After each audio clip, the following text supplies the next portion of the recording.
जय शिवराय मित्रांनो, आज आपण ज्यांना नाना पाटेकर म्हणून ओळखतो ते एका काळी केवळ गरिबी, दुःख आणि अपमानाच्या छायेखाली वाढलेले एक लहान मूल होतं. त्यांचं बालपण एक साध्या गरीब कोकणी घरात. वडील अत्यंत रागीट, हातसुद्धा उचलणारे, आई प्रेमळ पण परिस्थितीशी लढणारी. शाळेत शिकताना कपडे फाटलेले असायचे, शिवाय वह्यांची पुस्तकांची भ्रांत. पण आईने स्वतःच्या डोक्यावर पाणी सोडून नानासाठी शिकवण चालू ठेवलं. थोडं मोठं झाल्यावर त्यांनी चित्रकलेत शिक्षण घेतलं. विज्ञापन कंपन्यांमध्ये छोटे काम करायचे. 35 रुपये रोज मिळायचे. तेव्हाही स्वतःसाठी काही नाही, आईसाठी स्वप्न पाहायचं.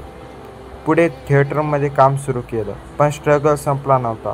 कधी भुंकेनं रात्र झोप लागत नसे, पण कधी लोकांच्या तोंडचे अपमान सहन करावे लागतात.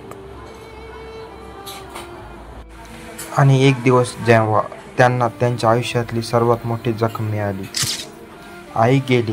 त्या दिवशी शूटिंग चालू होतं. नानाने शूटिंग कॅन्सल केलं नाही.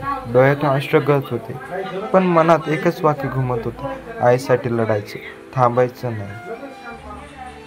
आज नाना पाटेकर एक महान अभिनेता आहेत, पण त्याहून मोठं आहे त्यांचं माणूसपण. शेतकऱ्यांसाठी करोडो रुपये देणारे, आपलं आयुष्य साधेपणात जगणारे, आजही एका छोट्याशा घरात राहणारे माणूस. हा माणूस अभिनयासाठी ओळखला जातो, पण त्याचं खरं अभिनय आहे जीवनातले दुःख झाकून जगणं.